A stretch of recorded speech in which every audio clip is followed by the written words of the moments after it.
This is Palworld. We're going to be going over tips and tricks, or really just kind of a guide to get the most out of your base, your little pals, basically the Pokemon, and all of the finer details that will help you kind of get started. Be sure to like the video. Subscribing is great as well. So this is a game where I think the tutorial really isn't very good and actually kind of holds you back a little bit in regards to getting going and understanding the mechanics of the game. So when you first start, your base goal is going to be grabbing wood and stone. So you find these in the form of just literally objects on the ground. So I started over here. We have our first fast travel point right there. And you see things like this. So pieces of wood, little sticks, and your stones. Then, from there, you're going to have to get building. So you can click up on the D-pad, and it gives you your radial menus. LT-RT lets you go around. You need a primitive workbench. You can put that anywhere. And the second point from there is when you're going to be building what is called your PAL box. So this one actually, you got to put some time into thinking about this, because this is going to be where your base is for quite a while. So your PAL box is something that you can disassemble. So if you're ever wondering about disassembling, up on the D-pad, right stick, and then you can disassemble things. If you break your PAL box, it's going to mess like all your structures and everything too in your base, so keep that in mind. But yeah, your PAL box is an essential part of your overall experience. It's like, yeah, your crafting workbench is great. You make things, definitely work on a stone pickaxe, a wooden club, and a stone axe as quickly as possible, as that is very, very important. Oh, we can go over rating. That's great. So when you start getting items, you'll notice we have 4 different slots here. So we've got like, a spear, an axe, everything like that. You can press A to pick things up and move it. You can also do hotkeying, like you could press Y to kind of quickly shift it, or Y to quickly shift something back. If your character's just walking out and about, you can press the Y button just to switch between the differing items you have in your hand, your spear, your axes, everything like that. Oh wow, they actually don't know how to walk up here, that's kind of funny. And yeah, that's kind of just a big part of the experience, is kind of moving between your differing tools depending on the situation that is present. If you do get a little fancier, you might even get a glider, and you can jump up and press A and then tap A again and kind of do like a gliding scenario, which is really, really quite nice. I think I just threw away a ball, which was not very smart. So yeah, the initial structuring of your base, it's really about kind of spacing things out. You're going to want to build like a structure, because that's where you're going to be able to sleep. You want to be able to sleep the nights, because the nights, they get cold. The nights aren't great, and your character will freeze, so you want a bed so you could skip the nights. The biggest part of keeping your tools in top shape and condition is that you are mining, crafting, and gathering more effectively. Traversal in the game really is based around your stamina wheel that's in the center of the screen there, seeing how it loads up after a second of just relaxing. This allows you to run, it allows you to glide, and allows you to climb. Yes, you can climb just as if it's Breath of the Wild on the differing surfaces. And yeah, glider crafting is actually really helpful. But yeah, that's kind of just how it works, and you can climb all kinds of things too if you want to climb like trees and stuff, if that's some sort of weird strategy of yours.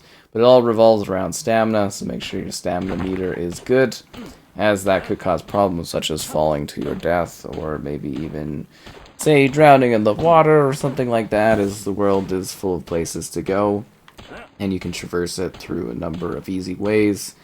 But it's essentially you gather fast travel points, because it just makes traveling so much easier. But that's kind of your quick movement in the world. So when it comes to combat, it's pretty straightforward. Like you go in and you attack. You got the right trigger, it's kind of your stabbing thing, you attack people. But the game really isn't based around you attacking. The game is based around you being there and you kind of commanding your one or more pals that you have out at once. If you are getting attacked, you can press the B button to tactically roll out of the way. And you can press in the right stick if you want to do some more commands. Don't attack, attack aggressively, focus on the enemy, do silly emotes, pet your creatures, or even feed them, which is kind of easygoing. Did the raid end already? It was a little underwhelming, that was for sure. But yeah, that's kind of the combat, is you can go in. You know, I usually use the spear for attacking. If I'm wanting to capture a creature, I'm going to use the bat. But yeah, that's kind of the gist of that particular element of play. But like I said, you want to build a base. You know, you want to build a shelter. It doesn't take much wood to build your infrastructure. And a very smart thing you can actually do in order to free up your inventory is to build these chests. So your chests, whatever you have in here that's in the variety or the circle of your area, so you see that blue ring all the way around there, as long as I have stuff in there, I can access it at any point. So you don't have to keep all the wood in your inventory. There's no point to that. It actually bogs down your ability to get over encumbered by the weight. That's an option there. So you put it over into your chest, and you can just use it for building regularly, and it lets you know how much you have to be able to build things. So that's really, really straightforward. Another thing that's like super helpful is leveling up your character. So you might notice as like, oh, your technology thing will be like, oh, +1, so you've got points there. But no, you got to actually press RS when you level up. So I'll be like level 11 later. You press RS and you can actually choose your skills. Have more health, more stamina. I suggest kind of doing a little bit when you're first starting out, a focus on a little bit of weight, but mostly like your attack, your stamina, and your health. That way you can fight and do stuff. Work speed, it's nice, but once you get things automated, your creatures are going to be doing most, if not all, of the heavy lifting in your base. So that's kind of a big part of it, is just kind of your main squad and getting them to do stuff. So like it really is pretty easy to understand for menus and gameplay and everything like that. It's very, very straightforward mechanics. You know, you go, you have your item, and you, sorry, I'm trying to get the axe here. You know, you cut down the trees, you gather the wood, you get the fiber, put it in the boxes, and build. You create a shelter, you put your bed in it, you put the beds for your creatures, they all need a bed themselves, whoever is actually working at your base, and then you can sleep the night so that you don't get cold and freeze to death, which is definitely a thing. Then you build your workbenches, and you're good to go. Let's go over catching creatures. So this is going to be a very easy catch. Like, I don't really need any of this stuff. I just keep wasting balls. So my approach is, like, you'll have a club, but I use a bat. We're going to have to be quick, too, because my creatures are going to, like, kill these things really fast. Actually, you know what? We're just going to... I don't want to catch these guys. So if you have an enemy, if you have one of your creatures out, one of your pals, you see that in the bottom left there. You could press LB to, like, send them out, or LB to, like, bring them back. And that way they are, like, you know, kind of in your inventory and stuff like that. And it's very easy. So LB is kind of your send out, bring back kind of thing. RB is your catching. So you hold RB, because if you just press RB, your character will just throw a ball randomly, and you can waste balls really easily. And balls take a little bit of work to put together. They're kind of a bit of a pain. And then you press LT to cancel. But, like, it's good to hold RB to get an idea of how easy it is to catch something. It's like, okay, 31%. And then you notice we come over here, we smack this thing, and when you smack it, it increases the percentage chance that you have to catch something. Sorry, my characters are, like, really, really good. I guess I could tell them to don't attack. But yeah, 31%. I come over here, I smack this thing. Now it's 50%. You let go of RB, it goes in the ball, and then you watch the little circle thing kind of catch. You actually survived and didn't get caught? Wow, that is... I'm sorry, that is a genuine... I know it's 50%, but, like, usually it's more in your favor for catching. But you watch the meter, and it kind of builds up. And then you've caught it. So what you should always do is have 5 creatures in your party. So that's a full party. Notice, though, when I catch this creature, oh, where did it go? It went back to my main hub. So the reason you always keep 5 in your party is you're leveling these characters. It's kind of tied to your player level, to a degree. But, like, you always want a group there, because then you're leveling them all, and if one of your character dies, you can put out another one. So I'm allowed to have 2 right now, so I can have multiple creatures.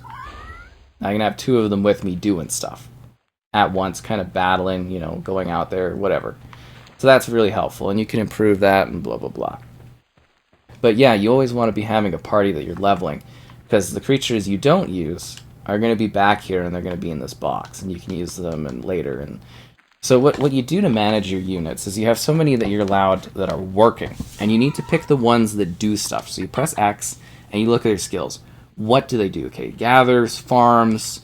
We got the elk here, and the elk is like lumbering. So the elk is really good for using like wood stuff, collecting lumber for me, which is so important. You want things that give you lumber and stone early on, because you know they want to automate stuff. So yeah, you can very easily press A and you just drag them. If there's a free slot, you could just press Y. Very easy going. So to build upon the catching thing, we have this statue. And you can find these statues in the world too. But they're part of the alien tech tree. Or sorry, the ancient technology tree. So this thing's really good because not only can you press X to enhance your stats with the effigies you collect, but you can also press Y and you can enhance your pals. So if you have certain soul type things, you can make these guys tougher and stuff, which is great. So that's just an extra benefit to kind of improve yourself and the creatures. Also, you can build things that basically these statues can help you with your capture power.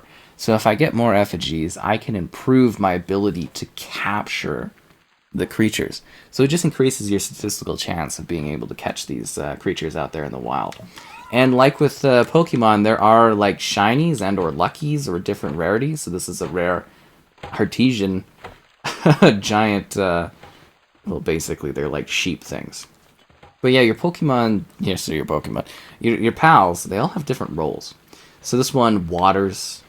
If I put right here, I go to the fire, because the fire is how you cook. You know, you press X, you go in here and be like, okay, I want eggs. You can press Y to do the max, A to start production. So you can do this yourself. I can sit here, I can cook away. But we've got a creature that will do this for us. This guy, he cooks. You can also help too. You can be there. Well, I'm watering for some reason. But like you can build something and you can have your creatures go and work on it for you. Or you can actually help them and you can get multiple characters. Like if I was to build a structure, we could like, everybody would come in and we build stuff really fast. Other things you need to do is your food. So you got to manage your feed box. Like your creatures, they need food, and there's always countdown timers going on.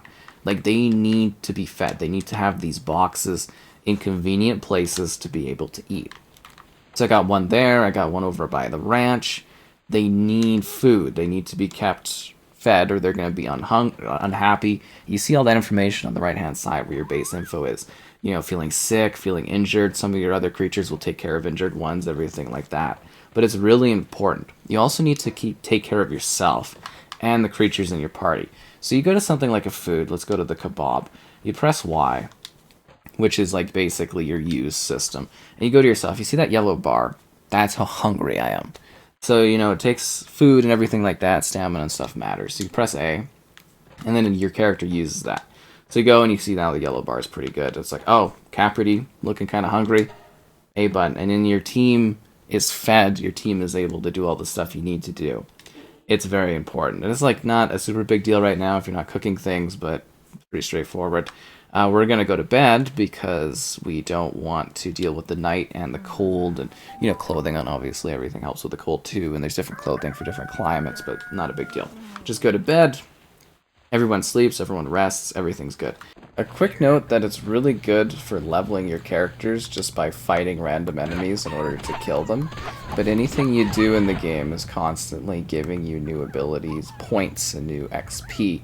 You know, breaking stuff, gathering stuff, crafting things, mining. Every little thing you do improves your level and builds your characters, and everything will scale with you along the way. So just kind of keep that in mind as you're going about adventuring and exploring and collecting stuff on your journey in this game.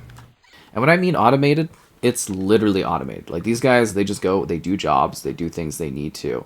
It's really, you know, it makes sense. Focus on the same enemy. We're not fighting that thing. I think we accidentally set that to go fight. Anyways, yeah. Let's talk about repairing and building a little bit quicker. So we've got things, your pal sphere. This is kind of your most essential thing. So you kind of, these are your balls for catching, but there's different rarities and different types that do more stuff. If your items get broken down, you'll want this repair bench. So it's kind of like you see your item, I press A. If I have the materials, I can press the start button and it quickly repairs. But, oh, we're out of stone. If only we had stone. Oh, 40 stone right here. Okay. Well, let's go throw the stone in the box, like I was saying earlier. And then you'll notice when we come over here that we have the ability to now have stone available. So we can repair our thing. Press A, press start. Sometimes it glitches a little bit and takes a second, but your items get repaired. Very easy going. You can also, there's like repair kits you can get.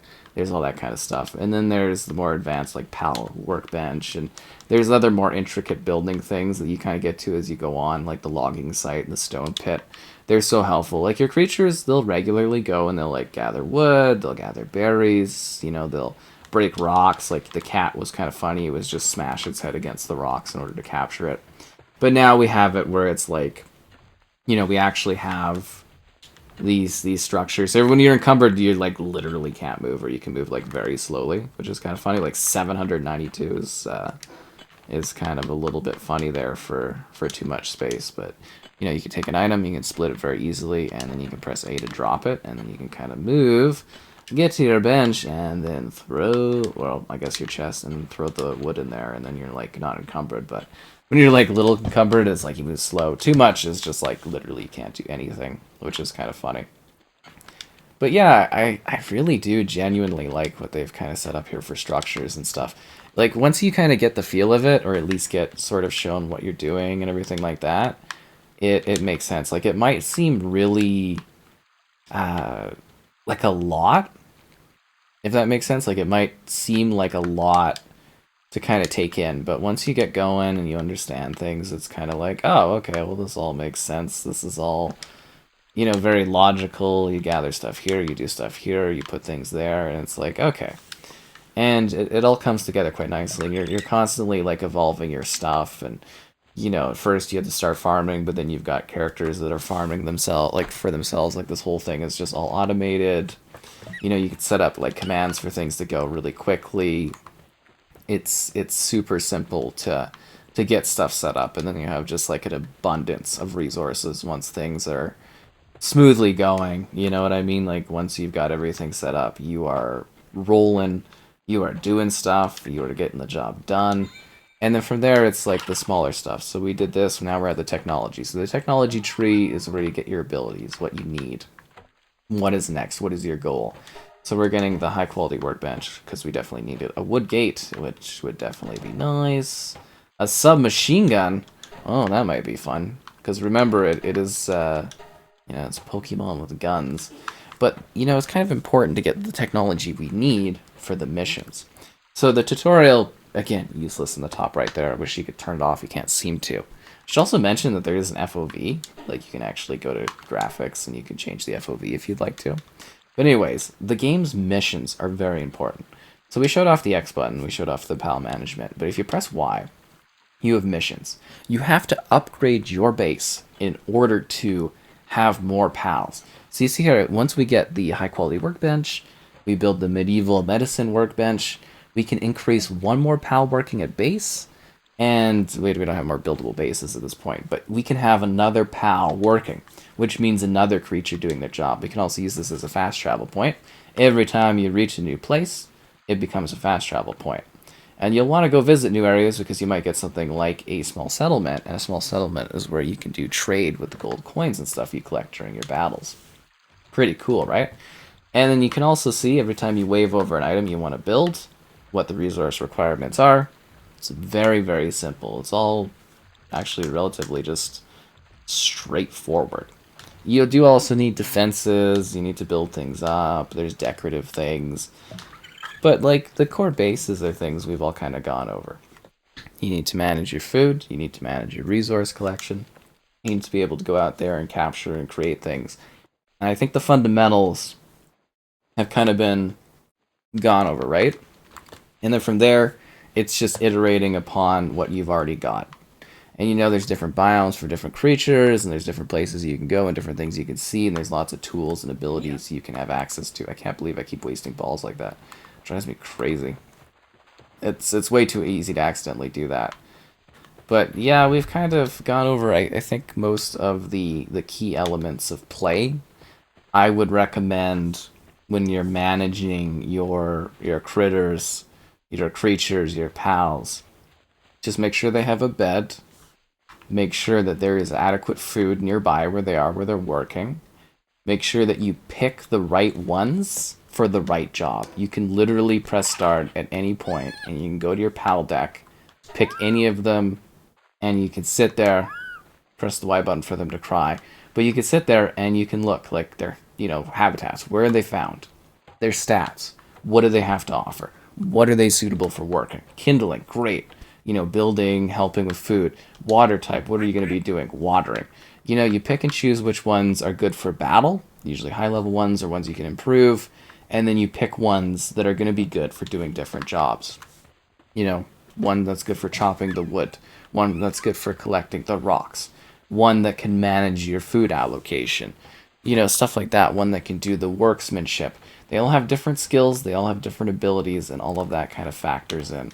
Building is super easy in this game, too. I mean, I don't even know if we really need to go too in-depth, but you pick your thing, it snaps, and then you just build. There's overlaps. It's super simple RB for rotating. You can do weird angles. You can press Y to build continuously. Building is very straightforward and very, very easy in this game, in my opinion. But I hope you found this helpful, and good luck collecting your pals out there.